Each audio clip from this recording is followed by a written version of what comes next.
حزب الشیطان یہ اکیلا نہیں ہے. ایک تو وہ عزازیل ہے، اس کی طویل ترین عمر اللہ نے دے دی، وہ تو قیامت تک رہے گا. باقی بھی جنات جو ہیں ان کی نسل میں سے، یا اس کی نوع میں سے، اس کی نسل میں سے، جنات کی عمریں انسانوں کی عمروں سے زیادہ ہیں، بہت زیادہ ہیں. لیکن پھر بھی اتنی نہیں ہے. یہ خاص ہے اس کا معاملہ کہ اس نے کہا تھا رب انظرنی الی یوم یبعثون، مجھے دے دے مہلت اس وقت تک تاکہ میں ثابت کر کے دکھا دوں کہ جسے تو نے یہ خلافت دیا یہ اس کا اہل نہیں ہے. Let me prove this point. ولا تجد اکثرهم شاکرین، تو ان کی اکثریت کو شکر گزار نہیں پائے گا. وہ ابلیس جو ہے وہ ریکروٹ کرتا ہے اپنے فوجی، اول تو خود جنات میں سے جو اس کے نمبر 1 لشکری ہے. قرآن مجید میں اس کا اشارہ دیا گیا ہے انہو یراکم ہوا وقبیلہ من حیث لا ترونہم. دیکھو لوگو، اے انسانوں، وہ ابلیس لعین عزازیل اور جو اس کی قبیلے کے لوگ ہیں، جنات ہیں، وہ تمہیں وہاں سے دیکھتے ہیں اور تاکتے ہیں اور حملہ کرتے ہیں جہاں سے تم انہیں نہیں دیکھتے. وہ غیر مرئی ہیں، انویزیبل ہیں، تمہیں نظر نہیں آتے. ویزیبل دشمن کا وار تو روک لو گے، انویزیبل کا کیسے روکو گے؟ انہو یراکم ہوا وقبیلہ، اکیلا ہی نہیں ہے وہ تو تمہیں تاکتا ہے، تم پر حملہ کرتا ہے، گھات میں لگ کر جو ہے تمہارے اوپر حملہ کرتا ہے، وہ بھی اور اس کے ساتھ اس کے قبیلے کے لوگ جنات بھی، من حیث لا ترونہم، جہاں سے کہ تم انہیں نہیں دیکھتے. لیکن اس کے علاوہ وہ انسانوں میں سے بھی ریکریوٹ، رنگ روٹ وہ برپا کر، وہ جو ہے ان کو اپنے پاس رکھتا ہے فوج کے اندر. جس کی سب سے بڑی مثال کیا ہے؟ سورہ مجادلہ میں اللہ تعالیٰ نے منافق، حالانکہ وہ کون تھے؟ بظاہر حضور کا کلمہ پڑھنے والے، حضور کے پیچھے نماز پڑھنے والے، اسلام کا دعویٰ کرنے والے، ان کو اللہ فرماتا ہے اولئک حزب الشیطان الا ان حزب الشیطان هم الخاسرون، یہ شیطان کی پارٹی کے لوگ ہیں. وہاں مقابلے میں آیا ہے اولئک حزب اللہ الا ان حزب اللہ هم المفلحون. یہ دو پارٹیاں ہیں، حزب اللہ اللہ کی پارٹی جو اس کے مخلص بندے ہیں، وہ اللہ کی پارٹی، اور جو شیطان کے مرید بن گئے اس کے ہاتھ پر بیعت کر لی، لہذا وہ اس شیطان کی پارٹی کے لوگ ہیں، چاہے وہ انسان ہو چاہے جن ہو.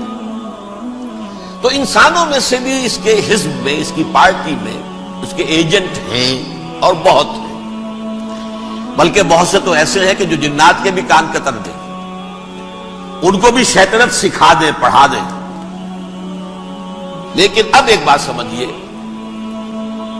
ایک دنیا میں نسل اور قوم بھی ایسی ہے جو ایک خاص وقت سے بحیثیت مجموعی من حیث القوم ابلیس کی ایجنٹ بن گئی ہے. وہ کون ہے؟ وہ یہودی ہے. یہ یہودی قوم جو ہے، اس میں ایک تو کچھ یہ کہ ان کی فطرت کے اندر یہ تھا کہ ہم ہیں اصل انسان، باقی انسان جو ہے وہ انسان نما حیوان ہے، ان کی کوئی حیثیت نہیں. ہم ہیں اصل انسان، نحن ابناء اللہ واحباؤہ. باقی یہ جنٹائلز، یہ گوئمز، غیر یہودی، یہ تو حیوانات ہیں. اب جیسے کہ انسانوں کو حق ہے کہ حیوانوں کو ایکسپلائٹ کریں، استعمال کریں. گھوڑے کو آپ ٹانگے میں باندھتے ہیں کہ نہیں؟ اس کی پسینے کی اور محنت کی کمائی ہے جو کھاتا ہے ٹانگا چلانے والا. البتہ یہ ضرور ہے کہ چونکہ اگلے روز پھر جوتنا ہے تو کچھ نہ کچھ تو اسے بھی کھلائے گا نا، اپنی کمائی میں سے کچھ دانے کھلائے گا، کچھ اور گھاس دے گا. یا بیل کو جوتنا ہے ہل میں تو کچھ نہ کچھ اس کو دینا ہوگا کھانے کو، لیکن پھر اسے استعمال کرنا ہے. تو ان کا مستقل قول یہ ہے کہ اصل انسان ہم ہیں، باقی پوری نوع انسانی ہمارے لیے حیوانوں کے درجے میں. ہم چاہیں جس طرح انہیں استعمال کریں، ایکسپلائٹ کریں، دھوکہ دیں، جیسے چاہیں لوٹیں، کھسوٹیں، سب کچھ کریں، بدہضی کریں، ان سے سود لیں، سب کریں، جو بھی ممکن طریقہ ہو، یہ ہمارے لیے ہم ڈومینیٹ کریں گے، اور یہ در حقیقت ہمارے اعلی کار ہیں. ایک تو اس اعتبار سے یہود بقیہ پوری نوع انسانی کے دشمن بن گئے. قرآن مجید کی وہ آیت بھی میں نے آپ کو سنائی ہے وقالوا لیس علینا فی الامیین سبیل، یہ امیین کہتے تھے نا ان کو جو غیر یہودی ہیں، کیونکہ ان کے پاس کتاب تھی، تورات تھی، اور کتاب نہیں تھی کسی کے پاس، لہذا یہ صحیح ان پڑھ ہے، پاگل ہے، جاہل ہے، امی ہے، ہم ہیں صاحب کتاب، ہمارے پاس شریعت، ہمارے پاس کتاب، یہ لوگ ان پڑھ ہیں، جاہل ہیں۔ لیس علینا فی الامیین سبیل، ان امیین کو ہم لوٹیں، کھسوٹیں، دھوکہ دیں، فریب سے جو کریں، چوری کریں، ڈاکہ ڈالیں، جیب کے قطرے، جس طرح بھی کریں ہمارے لیے جائز ہے، ہمارے اوپر کوئی گرفت نہیں ہوگی۔ اللہ تعالیٰ ہم سے یہ نہیں پوچھے گا تم نے جھوٹ کیوں بولا تھا اس کے ساتھ، تم نے وعدہ خلافی کیوں کی تھی اس کے ساتھ، تم نے کیوں دھوکہ دیا تھا اس کو، تم نے کیوں اس کا مال جو ہے غبن کر لیا تھا، ہڑپ کر لیا تھا، نہیں، ہم پر پوچھ نہیں۔ اس اعتبار سے ایک تو یہ انسانیت کی دشمنی ان کی گھٹی میں پڑ گئی، اس غلط خیال کی وجہ سے ہم تو بخشے بخشائے ہیں، we are the chosen people of the Lord, ہمیں تو اللہ اگر جہنم میں داخل بھی کرے گا تو صرف چند دن، لن تمسنا النار الا ایاما معدودات، باقی اصل میں تو ہم تو اللہ کے پسندیدہ، نحن ابناء اللہ واحباؤہ، اس کے بیٹوں کے مانند بڑے چہیتے ہیں، لاڈلے ہیں، یہ باقی دنیا، باقی انسان ہماری چراہ گاہ ہے، جیسے چاہے چریں، جس طرح چاہے ہڑپ کر جائیں۔ یہ تو ان کا پہلے سے مستقل معاملہ تھا، لیکن اس کے بعد ان کی تاریخ میں ایک دور وہ آیا جب حضرت مسیح علیہ السلام ان میں مبعوث کیے گئے۔ یہ 1400 سالہ تاریخ کا کلائمیکس ہے یہود کی۔ جب کتاب انہیں دی گئی تھی تورات حضرت موسیٰ کے ذریعے، وہ 1400 قبل مسیح کا واقعہ ہے۔ اس وقت سے لے کر اللہ کا وہ فضل ان پر ہوا، وہ فضل ان پر ہوا کہ کوئی ایک لمحہ ایسا نہیں آیا 1400 برس میں کہ ان کے ہاں کوئی نہ کوئی نبی موجود نہیں۔ یہ تار ٹوٹا ہی نہیں، 2 سے شروع ہوا، موسیٰ ہارون علیہ السلام، اور 1400 برس کے بعد پھر آخری 2 ہیں، عیسیٰ اور یحییٰ علیہ السلام، یوں سمجھ لیجئے، اور اس کے درمیان یہ تار ہے، اور اس تار میں کوئی ایک لمحہ ایسا نہیں آیا کہ کوئی نبی موجود ہو۔ لیکن عیسیٰ اور موسیٰ کے درمیان 1400 برس ان کے جو ہے، اس کا کلائمیکس ہے حضرت مسیح علیہ السلام کی بعثت، اور حضرت مسیح علیہ السلام کو جسے اللہ نے اپنی روح قرار دیا، روح منہ، کلمتہ القاها الی مریم، اللہ کا کلمہ، عظیم ترین معجزات۔ انہوں نے کیا کہا؟ یہ ولد الزنا ہے، حرام زادہ ہے، معاذ اللہ، نقل کفر نہ باشد، یہ جادوگر ہے، یہ مرتد ہے، یہ واجب القتل ہے۔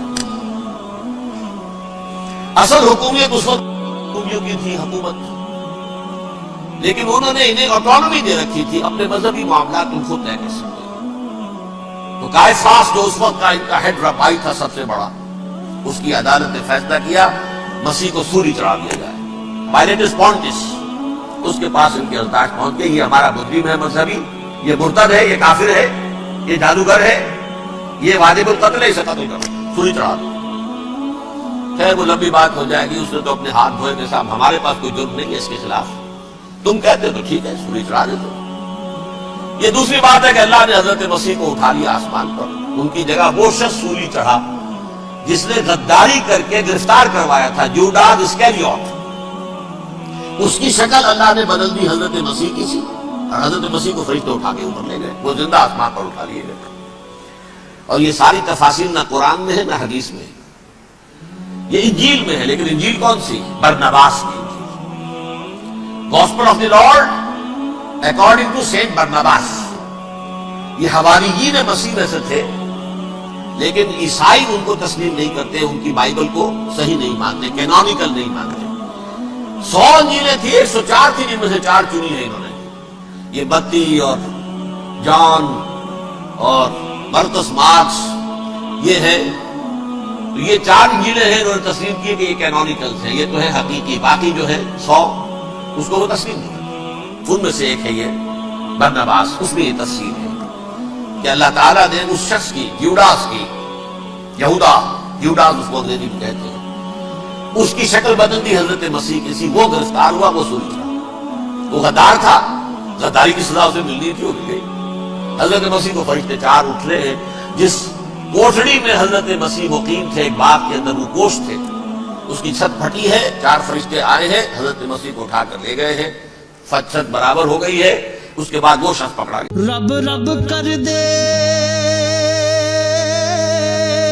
بڈھے ہو گئے اتے ملا پنڈت سارے، رب دا کھوج کھرا نہ لبا اتے نہ کیتے بئی نظارے۔